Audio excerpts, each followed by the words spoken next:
Well, it's been a really busy sports news cycle the last few days. Let's try and make sense of some of the madness. This Tuesday, baseball trade deadline, lots of moves still filtering in, of course. The Yep. big one, not confirmed at time of taping, is Juan Soto to San Diego. That's the big fish, I guess, in this whole trade pool. The Padres were already a superb team, many picks, Yeah. favorites for the World Series. Where does this move put them? I would think this move puts them over the top. I looked earlier today before it became an official trade, and the Padres are about plus 1100 to win the World Series. So for me, I jumped all over it, thinking like with this batting order now, you've got Juan Soto, Jurickson Profar, Fernando Tatis Jr. is coming back from injury, one of like the best hitters in baseball. Manny Machado putting up MVP type numbers this year. I mean, that lineup is fantastic from top to bottom. Their pitching is a little sketchy. But I just think their bats can get them there. Do you think though the odds will come down dramatically now, given that they've acquired Soto?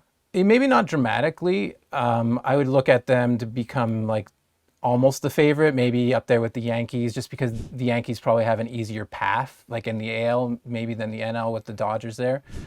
So I would put them in probably the top three favorites to win the World Series. I suppose it depends on needs, obviously, right? But I mean, is there a certain, I don't know, is an impact arm better than an impact bat if you can get it, or does it just purely depend on your situation? Yeah, it depends on the situation. I mean, Juan Soto for the Padres is, I mean, almost a generational player, putting up MVP numbers every year that he's been in the league.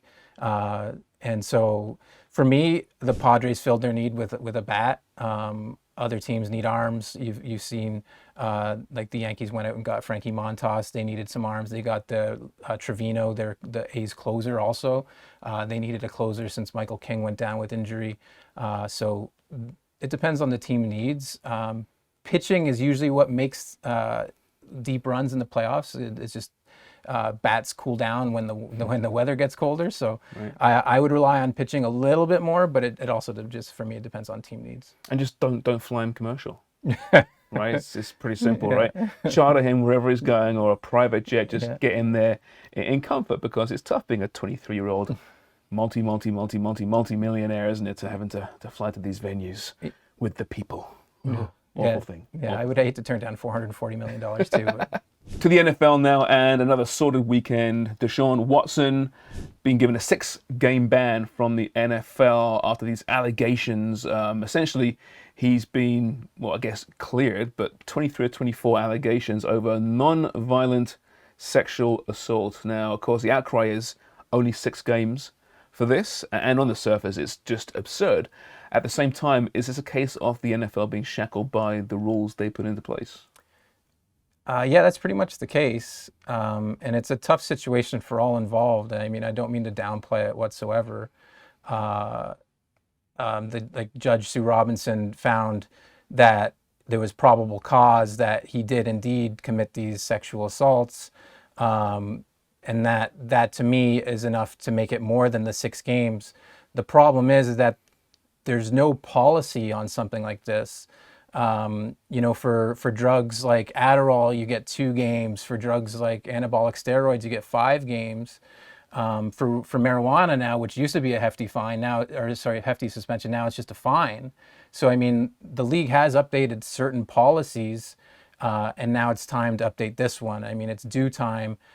They should probably make the punishment for domestic abuse even more than it is as well. And that's the problem, is there hasn't been a case like this, not to mention 24 cases like this. I mean, Right. in the last year and a half, Deshaun Watson allegedly assaulted 24 different women. Now let that sink in. That's disgusting if true. So the NFL had to prove that, based on the NFL's definition of nonviolent sexual assault, that he committed these acts. According to Judge Robinson, they did indeed prove that. And to me, what's partly sickening is that it seems to have been premeditated in a way. I mean, Deshaun Watson, being an NFL superstar, has all the doctors and therapists that he needs within the club. Yeah. But instead, he goes out on Instagram and he messages licensed therapists or non-licensed therapists, tells them that he needs his focus areas, being his glutes and his groin, massaged. He wants the workouts or the massage to be private. I mean, to me, it screams that he knows what he's doing, and that's not even getting into like the gory details of it all. I think that they're definitely shackled by the policy. And if you look back at, again, a few years back in the domestic abuse scandal of Ray Rice, which Judge Robinson did directly refer to, Ray Rice got 2 games for punching his now wife in the face in an elevator. And Roger Goodell said, I didn't get that one right. But at the time, the policy was 2 games. So he got 2 games. Now, the Baltimore Ravens did release Ray Rice, and no club ever signed him to play again, despite the fact that he could have come back. So now, there's no policy for this. And you should really think about rewriting it, because it's time now. Make an example out of Deshaun Watson. He deserves basically the book to be thrown at him. The league recommended a year. He probably should get more than that. Well, and with Ray Rice, the video came out, Yep. and that changed everything, didn't it? Yeah. If there's a video of any of these allegations, that might change the situation at all. At the same time, Houston essentially shut him down for a season. Mm-hmm. And despite knowing the allegations, Cleveland still signed him to a max guaranteed deal. Yeah. To me, it shows the league's broken, right? It's win at all costs, be damned of image and what's actually right. Mm-hmm. So the NFL can just look at themselves in the face at this point, because they look awful once again. Yeah, so I completely agree with you. Like, the NFL, the Cleveland Browns signed Deshaun Watson, who admittedly is probably, last time he played, a top 10 quarterback in the league. That doesn't matter for this conversation, but I mean, it matters to the Browns, I guess, to take that chance. There was a chance he never would have suited up for the Browns had this gone a different way. Mm-hmm. And now he's only going to get 6 games. So yeah, the NFL does like to protect its public image. That's why I think they will make the appeal. There's no appeal as of the time of this recording. They have until Thursday to do so. And I think it's really important that they appeal. They got to try, in my opinion, to make this sentence harsher, and B, it protects their image as well, because like the NFL is very much about protecting their image. Even though they chose to go down this other third-party route, and then if they appeal, it comes back to them again. It's clunky, but considering the other option, I think it's the only option, quite honestly.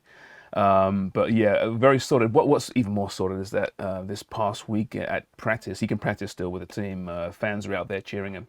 Hey, Deshaun, you're back on the field. Like, yeah. Anyway, it's just horrendous. A man that's not a stranger to any kind of scandal and controversy, Tiger Woods.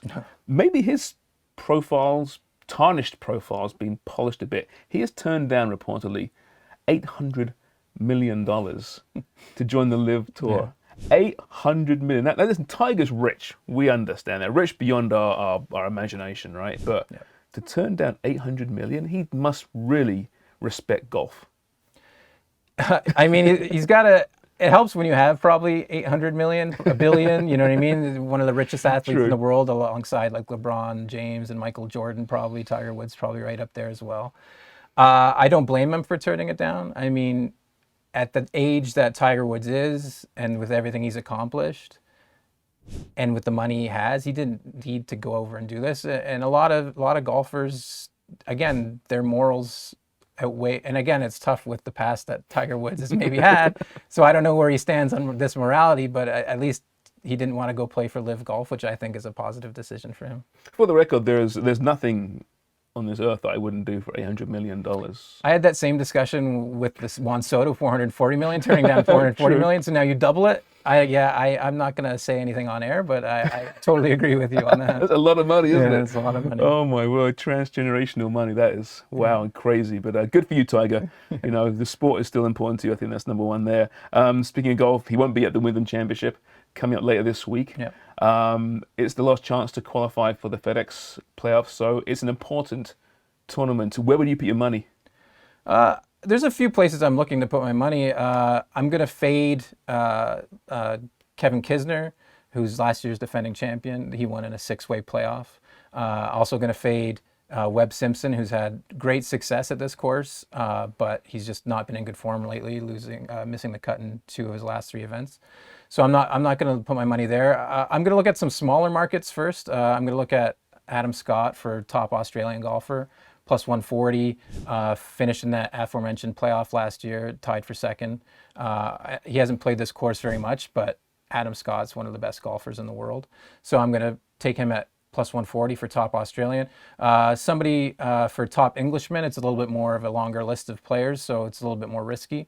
That's why you're getting plus 270, but I'm going to look at Tyrrell Hatton. He's coming in with some good form, playing some tougher courses this year, looking at guys who, he's played a lot of the majors very well, top 15, top 20 type numbers in the majors. So I'm looking at him for top Englishman. And then somebody for the outright market, I'm going to go with Siwoo Kim.